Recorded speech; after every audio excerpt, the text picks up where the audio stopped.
પ્રાણી સંગ્રહાલયમાં ઘણા બધા ન્યૂ બધા પ્રાણી છે, ઘણા બધા નવું ડેવલપમેન્ટ થયું છે અને બહુ પબ્લિક છે જો સુરતની અંદર.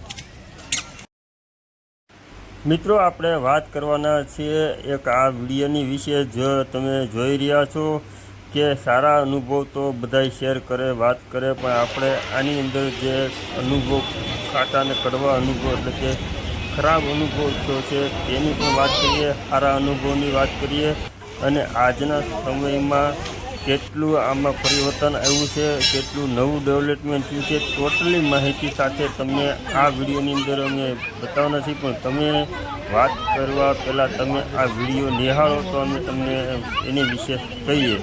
પહેલાં આપણે આ વિડીયો જોઈ પછી આમની વિશે વાત કરીએ.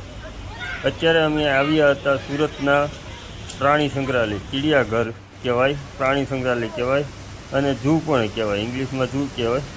એટલે અત્યારે રવિવારના દિવસે, સન્ડેના દિવસે અમે આવ્યા હતા અને ઘણું બધું અંદર ડેવલપમેન્ટ થઈ રહ્યું છે, ઘણું બધું કામકાજ થઈ રહ્યું છે અને જઈ રહ્યા છો અત્યારે જે આપણે શિયાળ કહેવાય તે સૂતું રહ્યું છે. અને આ પ્રાણી સંગ્રહાલયની અંદર ઘણા બધા જીવો છે જે જોવાની ખૂબ જ મજા આવે. તમે જંગલની અંદર ન જોઈ શકો એવા અહીંયા જીવ તમે સાવ નજીકથી જોઈ શકો એટલા બધા છે. તો ટોટલી અત્યારે અમે આ જેટલા હતા તે આ કેમેરામાં કેદ કર્યા છે જોવા. અને જે શોર્ટની અંદર આ જઈ રહ્યા છું, શિયાળિયા, લખડબંખા, એવા ચિત્તા, ઘણા પ્રકારના જનાવરો અહીંયા છે અને ઘણા અલગ અલગ વિદેશી જનાવર છે. એટલે આજના સમયમાં ઘણું ડેવલપમેન્ટ થઈ ગયું છે પ્રાણી સંગ્રહાલય. પણ આવતા પહેલાં તમારે 2 વ્હીલના 20 રૂપિયા ભાડું ભરવું પડશે.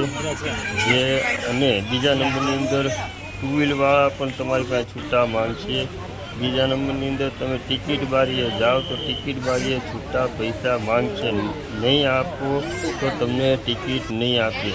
અમારે ખુદને પાછું જવું પડ્યું હતું પૈસા છૂટા ના હોવાથી. ખાલી એક જણાને 30 રૂપિયા ટિકિટ હતી, પણ 2 ટિકિટ લીધી હતી, 60 રૂપિયા હતા, 100ની નોટ દીધી તો પણ છૂટા નહોતા.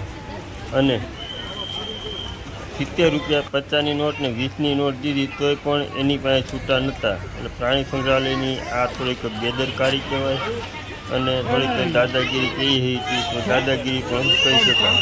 આજના તાનાશાહી દેશની અંદર આ પણ કહી શકાય.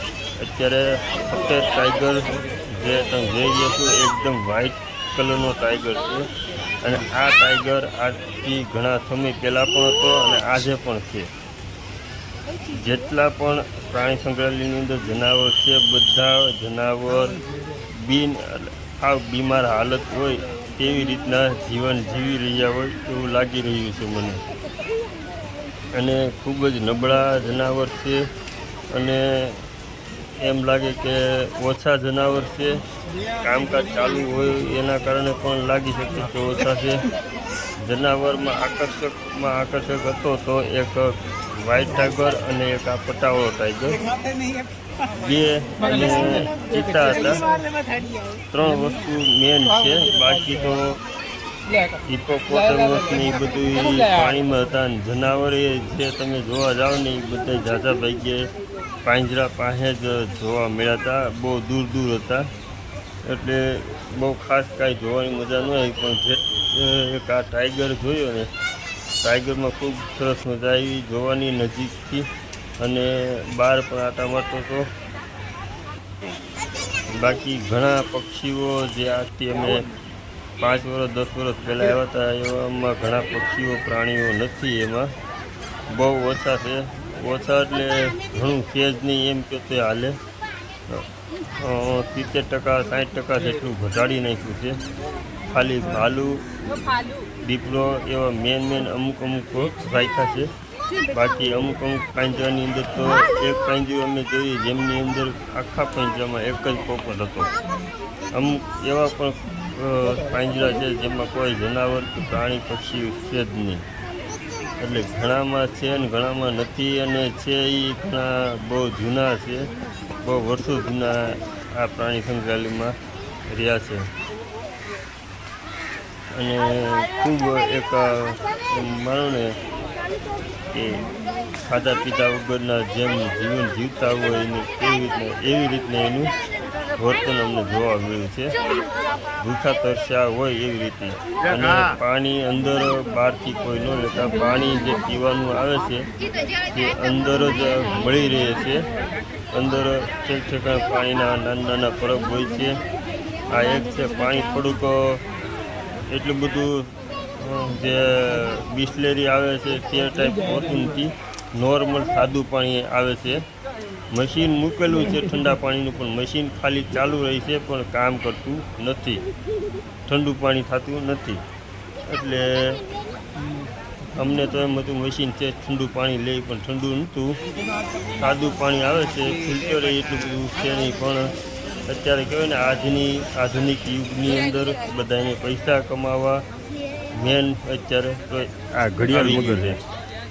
લોકોને સ્વાસ્થ્ય માટે, લોકોની જે કમાણી કરે એની માટે કોઈ સુવિધા ન મળે કે ના મળે કે ના મળે, પણ આપણે પૈસા કમાઈ લેવા એવી આજની ગવર્મેન્ટમાં બહુ જોવા મળે છે.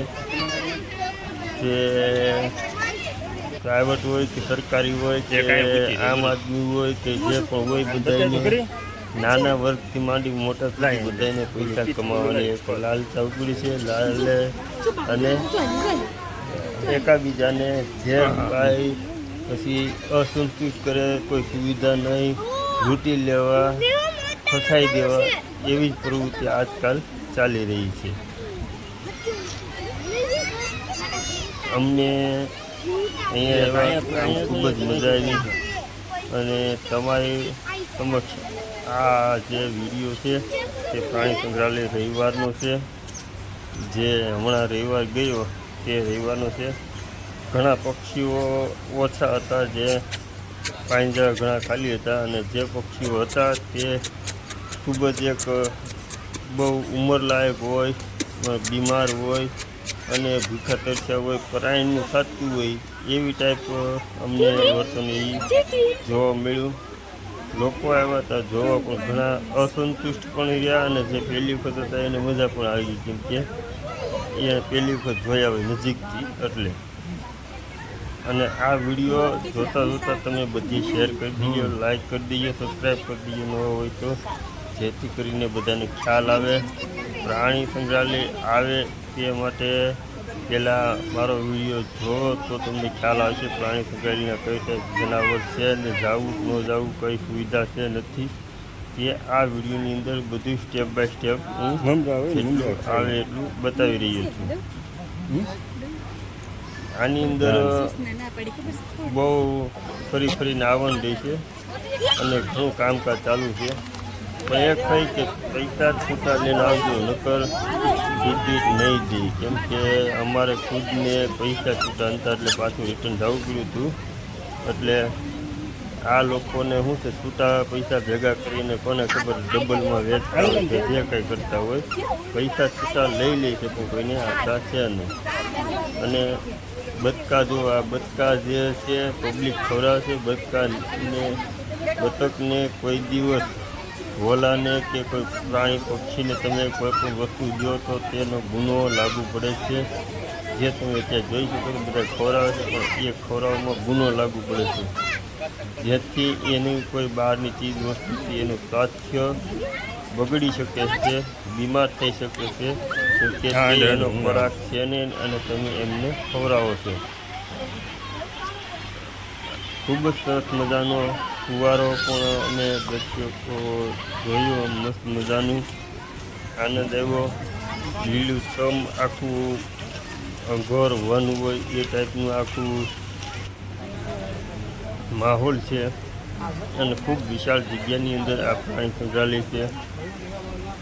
અને ફેમિલી સાથે આવવા માટે ખૂબ સરસ મજાની આ છે, અંદર બેસવા લાયક છે. પણ તમે રન મારવો, ટર્ન મારીને ત્યાં રન મારવા જાઓ ત્યાં ટર્ન મારીને આજ તમારો ટાઈમ પૂરો થઈ જાય છે.